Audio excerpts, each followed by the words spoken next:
Bonjour, c'est Ursule encore. On est le 22 décembre 2023.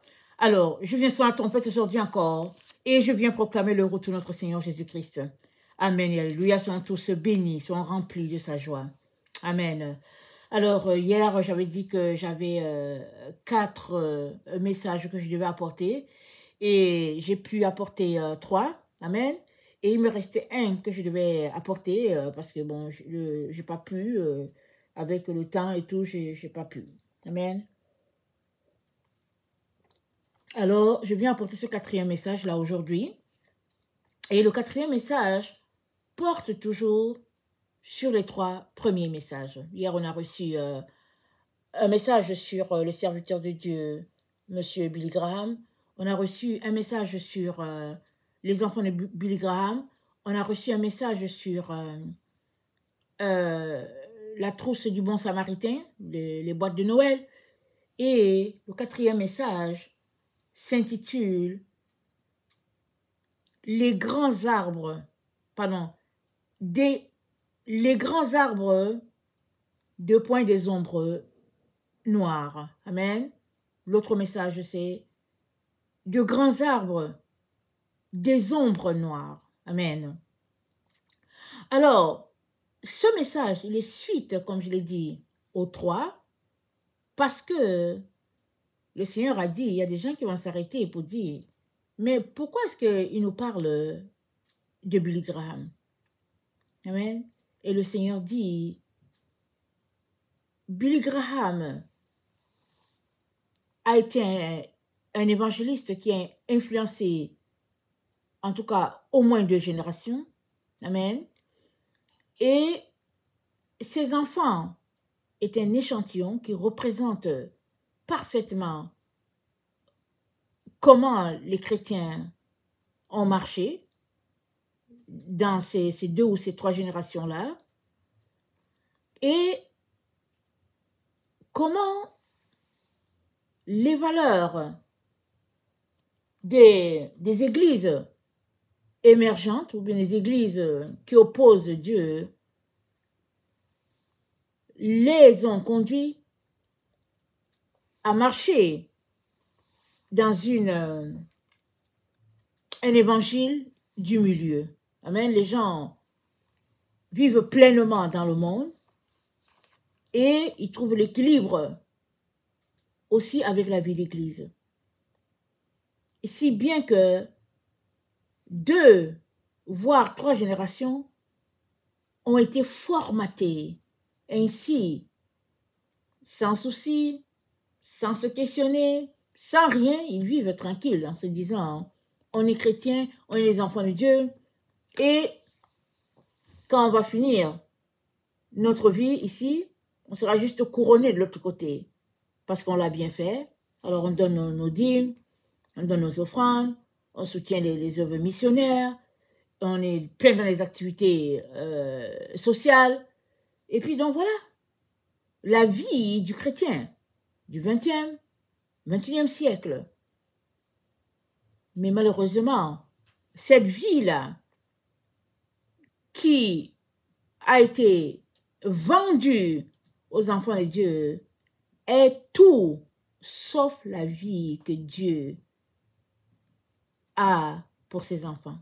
Ça n'a rien à voir avec la vie que Dieu a pour ses enfants.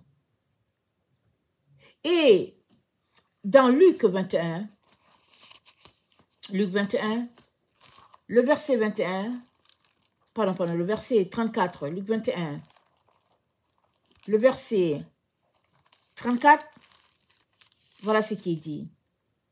Prenez garde à vous-même, de crainte que vos cœurs ne s'appesantissent par les excès du manger et du boire, et par les soucis de la vie, et que ce jour ne vienne sur vous à l'improviste.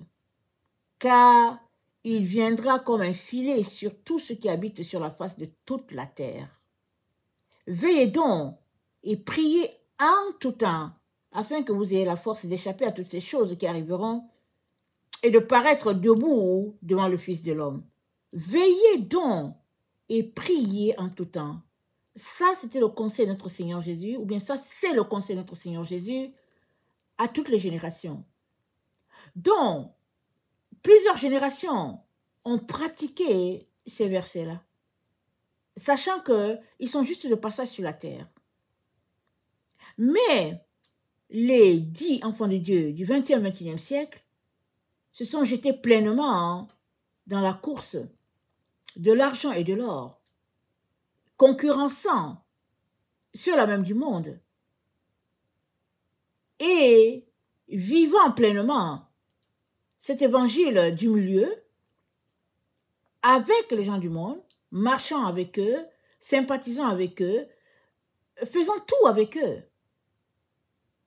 Et quand même se réclamer enfant de Dieu.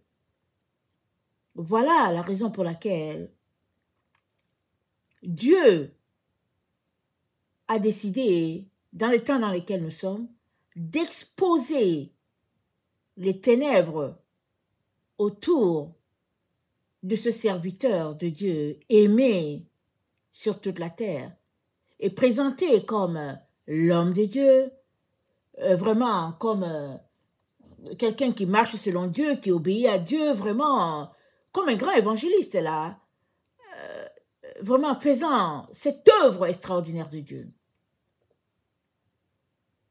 Certainement, quand il a commencé, il avait tout donné à Dieu, certainement. Mais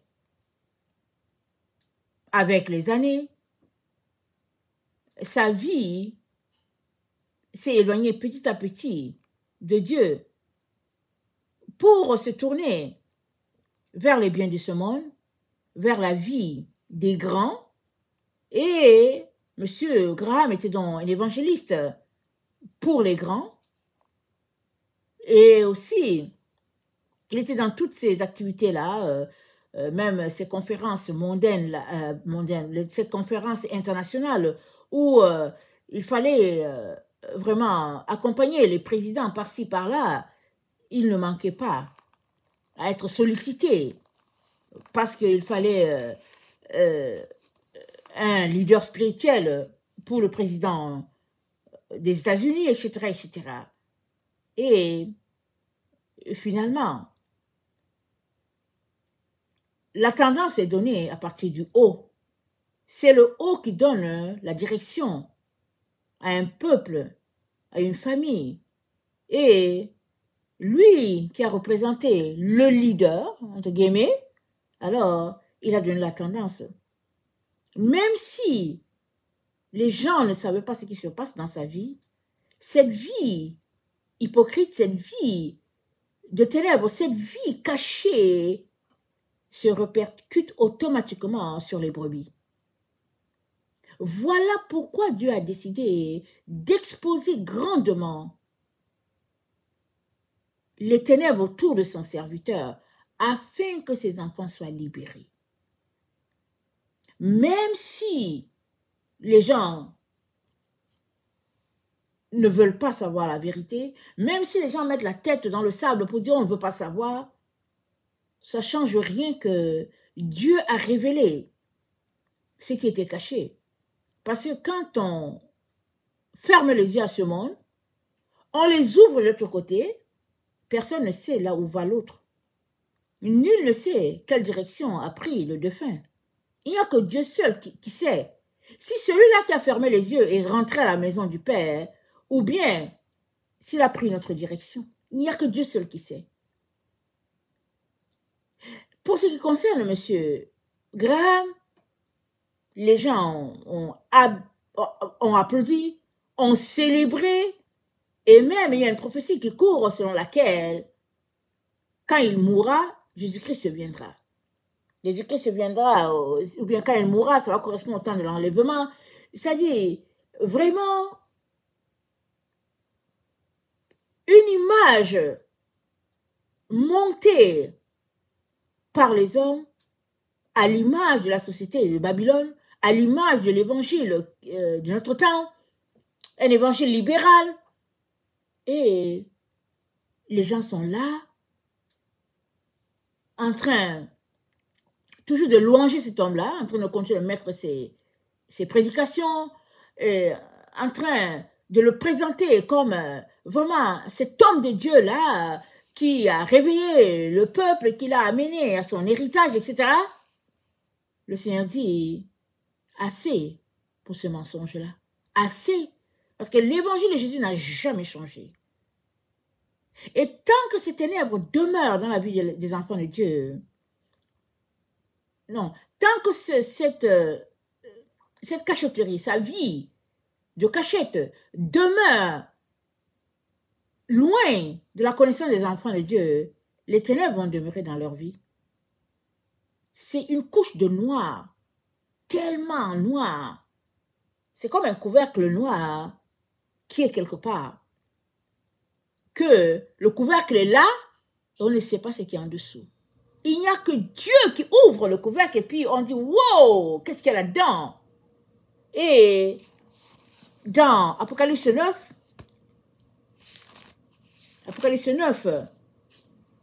c'est dit, le cinquième ange sonna de la trompette et je vis une étoile qui était tombée du ciel sur la terre.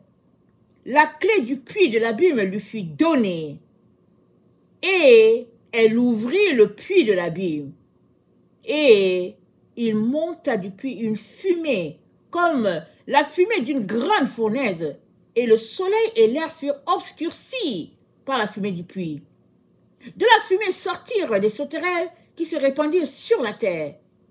Et il leur fut donné un pouvoir comme le pouvoir qu'ont les scorpions de la terre. Il leur fut dit de ne point faire du mal à l'herbe de la terre, ni à aucune verdure, ni à aucun arbre, mais seulement aux hommes qui n'avaient pas le sceau de Dieu sur leur front. Je vais m'arrêter là. Donc, le couvercle du puits est ouvert, amen, et il sort de là une fumée. La fumée, c'est noir, c'est sombre, et cette fumée, elle est comme une fumée d'une grande fournaise. Et nous savons que la fournaise, nous savons tous que c'est l'enfer. Et le soleil et l'air furent obscurcis par la fumée de ce puits-là. Et de la fumée sortirent des sauterelles. Alors, le Seigneur, dans son grand amour, permet à tous ses enfants de savoir que il y avait une double vie dans la vie de ce serviteur-là qui a influencé 3 générations.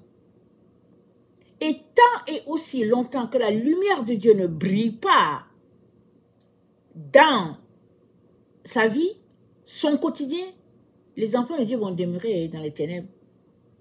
Ils vont continuer à le pointer comme un homme de Dieu qui marchait selon Dieu. Ils vont continuer de raconter les mensonges disant, oui, quand il va mourir, Jésus-Christ va venir. Et puis ils vont raconter toutes sortes de fables afin d'embellir cette image noircie-là. Cette image noire-là, ils vont l'embellir et la rendre blanche.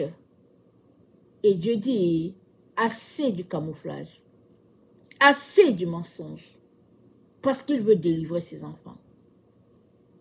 Il y en a qui vont s'arrêter, qui vont dire, si Billy Graham n'a pas pu faire le ciel, n'est pas arrivé à la présence de Dieu, alors c'est grave.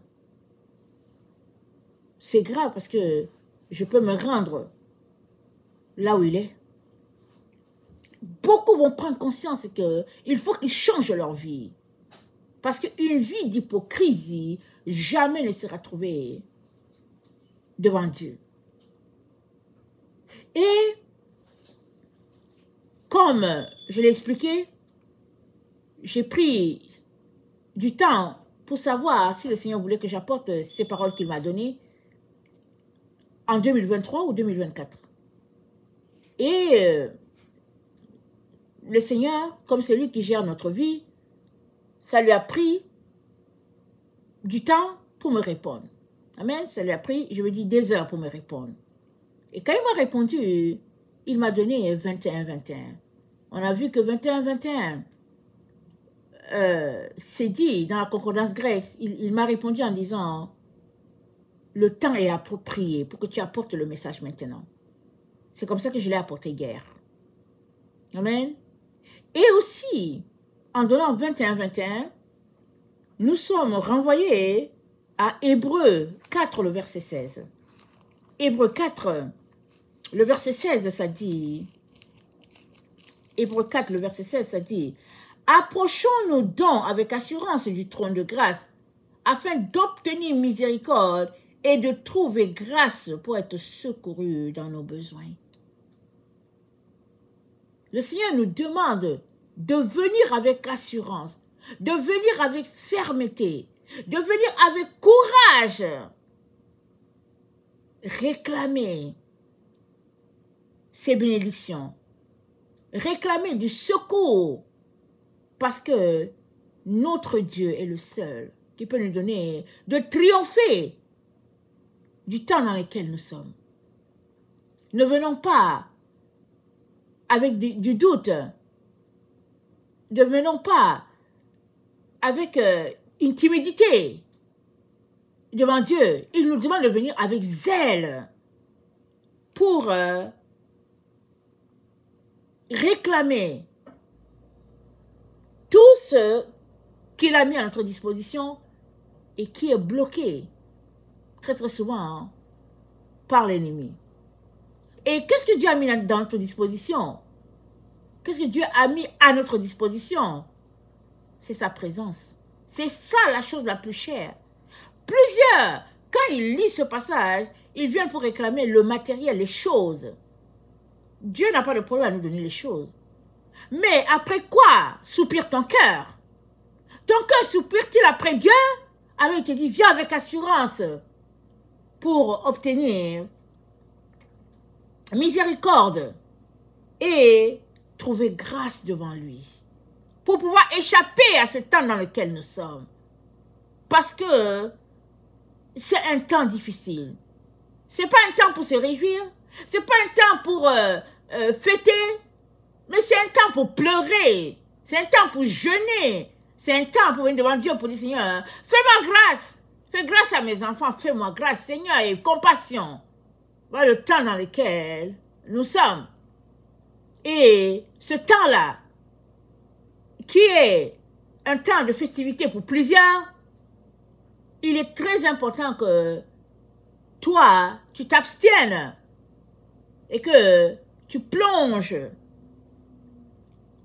tes heures dans la présence de Dieu, te privant de nourriture pour chercher sa face, prier, jeûner, réclamer la délivrance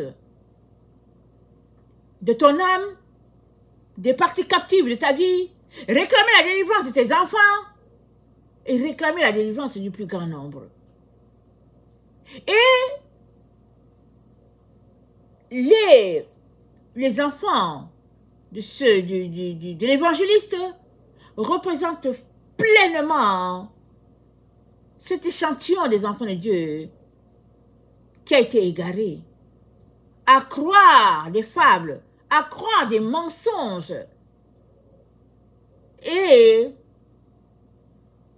la vie de plusieurs sera balancée comme ça en enfer. Pour rien. Parce que à la base, on les a éduqués sur des fables et lesquelles fables ont engendré des agents de l'ennemi. Et Dieu te dit, toi qui es en train d'écouter, il te dit c'est le temps de venir avec assurance devant le trône de grâce pour obtenir miséricorde.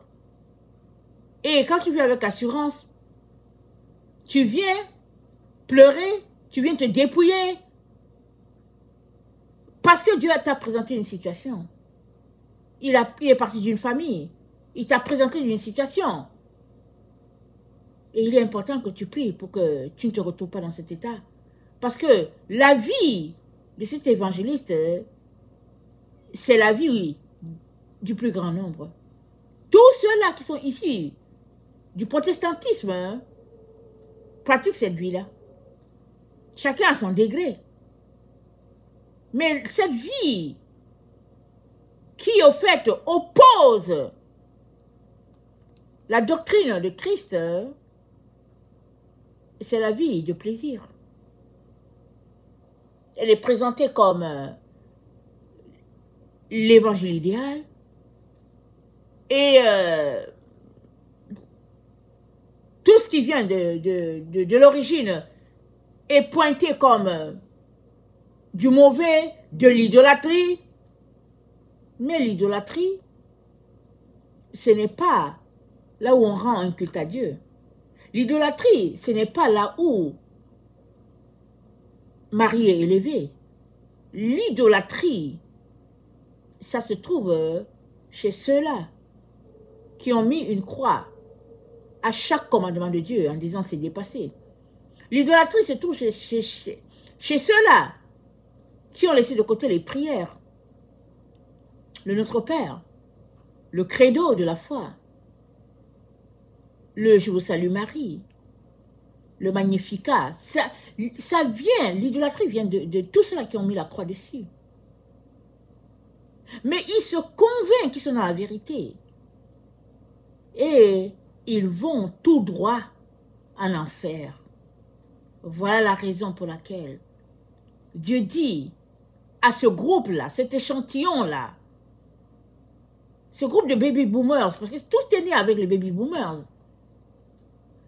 Le monde vient de sortir d'une guerre et une génération a été montée à se réjouir, à profiter de la vie. Et puis, il y a eu l'essor de l'industrialisation. Et vraiment, les gens avaient l'impression qu'ils étaient en train de revivre. Et puis, ben voilà, enfin. Mais, ils n'étaient pas en train de revivre. Ils venaient de prendre le chemin où l'Église était enterrée.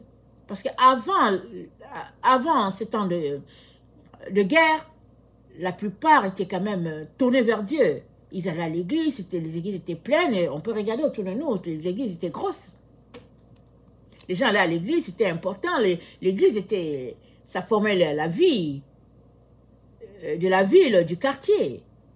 Les églises étaient toujours au centre. Et tout le monde se rendait à l'église, tout le monde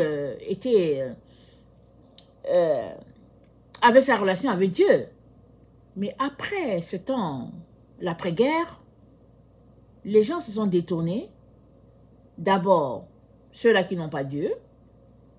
Et ceux-là qui avaient aussi Dieu se sont tournés. Finalement, se sont tournés pour aller dans le monde. D'abord pour travailler, pour avoir à manger et tout. Et puis finalement, les gens ont décidé de changer l'image de l'Église. Et nous savons ce que l'Église est aujourd'hui.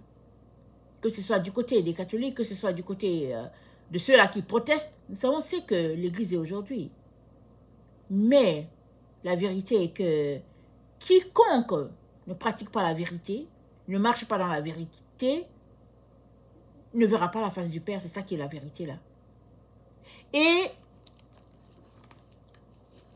en nous donnant le 21-21 dans la concordance grecque, où Dieu dit, c'est maintenant le temps approprié, il est en train de dire, c'est le temps où nous devons nous réveiller. Nous devons nous réveiller, nous ne devons pas dormir, nous devons nous réveiller. Et puis combattre, être au front. Au lieu de venir pour dire, ok, je vais dormir 6 heures et tout. On doit être debout, et puis prier, et puis intercéder. Parce que les jours sont mauvais. Et dans Ésaïe 9,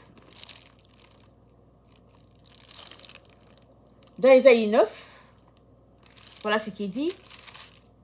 Le peuple qui marchait dans les ténèbres voit une grande lumière.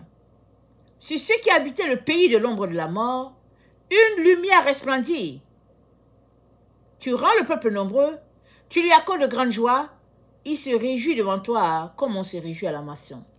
Donc on est dans le temps de la moisson, et le Seigneur nous envoie une lumière. La lumière, elle vient pourquoi? Elle vient pour éclairer nos ténèbres. Elle vient pour éclairer notre obscurité.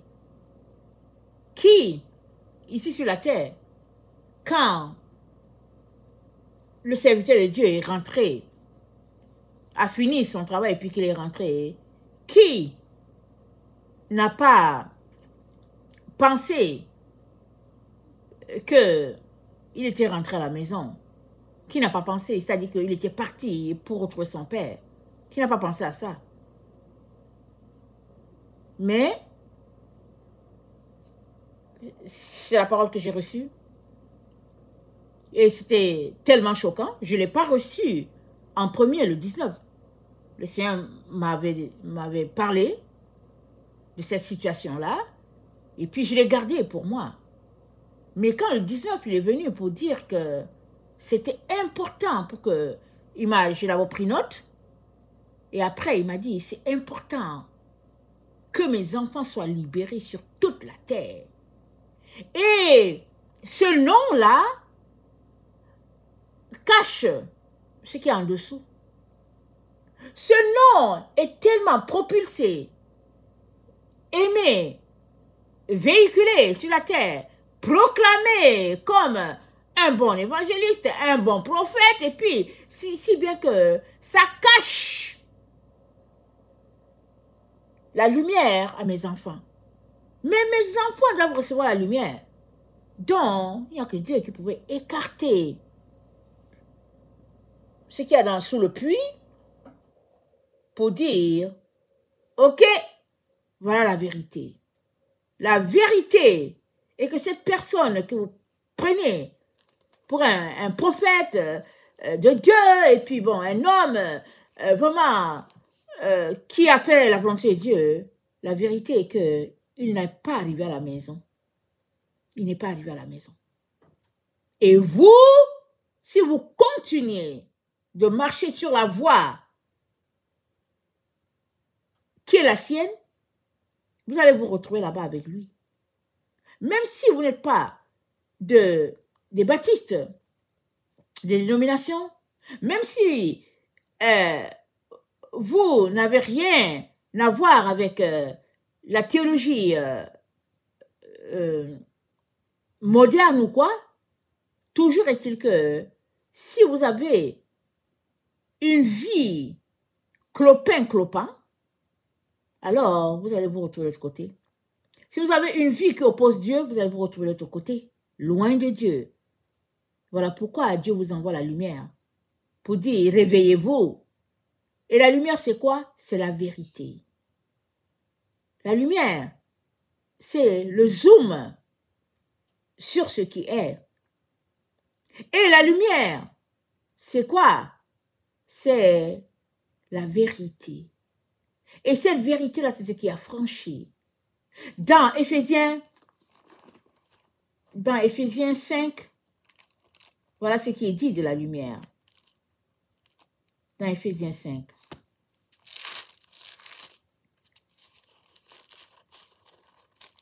C'est dit, n'ayez donc aucune part avec eux. Éphésiens 5, le verset 7. Autrefois, vous étiez ténèbres, et maintenant vous êtes lumière dans le Seigneur. Marchez comme des enfants de lumière. Car le fruit de la lumière consiste en toutes sortes de bonté, de justice et de vérité. Donc, marcher dans la lumière, c'est pratiquer la justice, pratiquer la bonté et pratiquer la vérité. Voilà, c'est ça la lumière. Si tu dis marcher dans la lumière, tu n'as pas de problème à être véridique, tu n'as pas de problème à user de bonté, mais tu as un problème à être juste envers les gens ou bien envers les différentes situations, alors tu ne marches pas encore dans la lumière.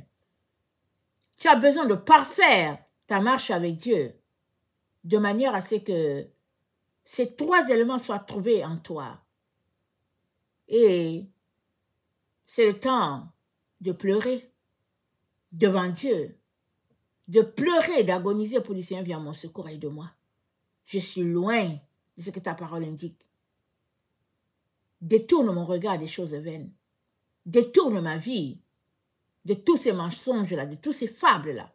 Détourne ma vie des fêtes organisées, ça et là, pour le commerce. Détourne, Seigneur, mon cœur des choses de la chair. Et notre Dieu, dans ce temps où nous nous trouvons, nous dit encore dans Ésaïe 8, le verset 13, c'est l'Éternel des armées que vous devez sanctifier. C'est lui que vous devez craindre et redouter. Et il sera un sanctuaire, mais aussi une pierre d'achoppement, un rocher de scandale pour les deux maisons d'Israël, un filet et un piège pour les habitants de Jérusalem. C'est l'Éternel des armées que vous devez sanctifier. C'est lui que vous devez craindre et redouter.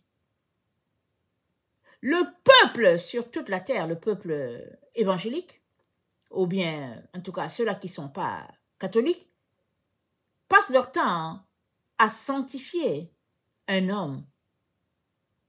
Il est comme ci, il est cela, voilà ce qu'il a fait, et puis bon voilà, et puis une grande entreprise sur la terre, où les enfants ils reçoivent des cadeaux, et puis tout ça. Et le Seigneur dit, tout ça, ce sont des préceptes d'hommes, c'est des fables, c'est l'idolâtrie, c'est tout, sauf ce que Dieu a demandé à ses enfants de faire. Mais ces enfants sont tellement adonnés à ça, tellement fidèles à toutes ces choses-là que Dieu n'a pas indiqué, que Dieu n'a pas établi. À chaque approche de Noël, les gens essaient de voir comment est-ce qu'ils peuvent envoyer les cadeaux. Puis souvent, c'est au mois de novembre. Et puis, les gens sont là et puis ils se préparent.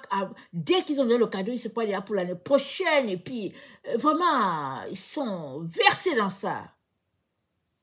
Mais ce que le Seigneur nous demande, c'est d'obéir au commandement de Dieu, de lui être fidèle et de répandre la vérité aussi dans la vie des autres personnes, afin qu'eux aussi soient sauvés. Et jamais on a vu Jésus-Christ distribuer les cadeaux comme pour attirer les gens, pour dire oui, venez, on vous donne les cadeaux et puis voilà. Après cela, on vous présente un évangile. Et même quand les gens cherchaient Jésus parce qu'ils voulaient la nourriture, Jésus-Christ leur a dit, vous me cherchez, non pas pour la nourriture qui ne périt pas, mais vous me cherchez parce que vous avez mangé la nourriture.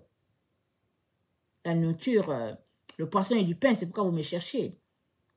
Il dit, cherchez la nourriture qui ne périt pas. Et cette nourriture qui ne périt pas, il dit, c'est moi. C'est pourquoi les gens disent, mais c'est quoi, il veut qu'on le mange?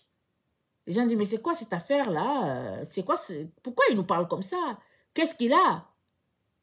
Mais Jésus-Christ est en train de leur dire, cherchez-moi, cherchez la parole de Dieu, cherchez à connaître Dieu. Détournez-vous des voies du monde, adonnez-vous aux choses de Dieu. Ne cherchez pas la nourriture, ça périt. Mais cherchez le vrai pain qui est descendu du ciel. Et il dit, ce vrai pain, c'est moi, Jésus. C'est moi. Et c'est encore ça qu'il nous dit aujourd'hui. Les gens sont là, oh, Billy Graham a fait ceci, tel a fait ceci, et puis bon, tel a fait comme ci, et puis la Bible nous dit, dans Colossiens 2, le Seigneur de ce passage-là, c'est dit,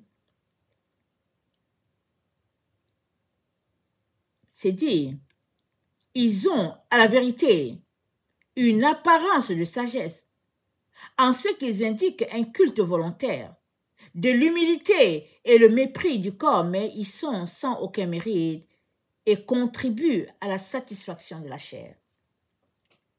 Donc, les enfants de Dieu aujourd'hui sont dans toutes sortes de liens établis par leurs églises. Ils sont dans toutes sortes de clubs sociaux, un club social des églises. Ils sont plus fidèles à ce que l'église a dit. Chaque église a son petit commandement, a ses règles, et puis voilà à quoi nous croyons, voilà notre petit carnet. Et puis chacun a écrit. Et finalement, personne ne suit ce qui est dit dans la Bible. Les gens suivent scrupuleusement les règles de la dite église.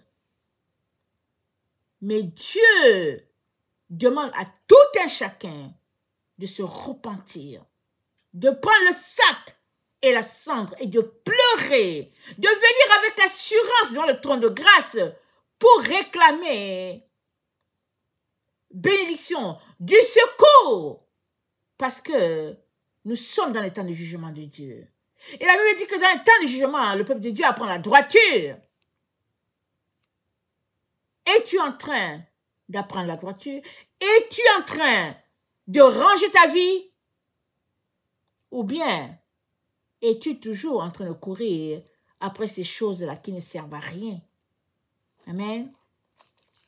Et dans le 21-21 que le Seigneur a donné, amen, le 21-21, c'est dit dans Apocalypse 21, au verset 21, c'est dit, les 12 portes étaient 12 perles. Chaque porte était d'une seule perle. La place de la ville était d'or pur, comme du verre transparent. Et la place de la ville, c'est quoi? C'est la parole de Dieu. Tous les enfants de Dieu se retrouvent à une seule place. C'est la parole de Dieu. La parole limpide de Dieu. Voilà pourquoi c'est dit, c'était comme du verre transparent. L'homme ne vivra pas de pain seulement, mais de toute parole qui sortira de la bouche de Dieu. Tu ne peux pas vivre des biens de ce monde, de la gloire de ce monde. Tu ne peux pas vivre, tu périras. Mais si c'est à la parole de Dieu que tu t'accroches, alors tu vivras, tu recevras pleinement récompense. Et ta récompense, c'est qui? C'est Jésus-Christ lui-même. Il est ta récompense. Il est tout pour toi. Et c'est à la place de la ville que tu dois te retrouver. Et c'est dit, les 12 portes étaient 12 perles. Chaque porte était d'une seule perle. Une seule perle. Il n'y avait pas plusieurs perles aux portes. Il y avait une seule. Et nous savons que les 12 portes, ça c'est les portes de la cité. Mais nous savons que les portes, peu importe le nombre, Jésus-Christ est la porte. Si les portes ont des numéros, si tu te présentes à telle porte, c'est Jésus-Christ que tu vas trouver. Tu te présentes à telle autre, c'est Jésus-Christ que tu vas trouver. Tu te présentes à telle autre, c'est Jésus-Christ que tu vas trouver. Jésus-Christ, c'est la porte. Et il a dit, je tiens dans ma main les clés de David. Et Jésus-Christ a révélé que les clés, c'est Marie. Donc, si toi, tu veux aller au ciel, tu veux le paradis, mais que Marie, tu ne veux pas d'elle, il n'y a pas de paradis pour toi. Il faudrait que ce soit clair pour toi, clair et net. Parce que toutes les faussetés ne tiendront pas à la place de la ville, parce que c'est une place pure, limpide. Le Seigneur aimerait que tu saches ça clairement. Voilà pourquoi il nous donne le 21-21 pour dire, c'est le temps. Le temps, oui, pour que la parole soit apportée, mais le temps aussi pour que Dieu répande sa gloire et qu'il puisse se révéler pleinement à ses enfants, et parce qu'on est dans le temps de la moisson. Amen, que le Seigneur bénisse sa parole. Maranatha, Jésus revient. Amen et alléluia, sont tous bénis. Amen.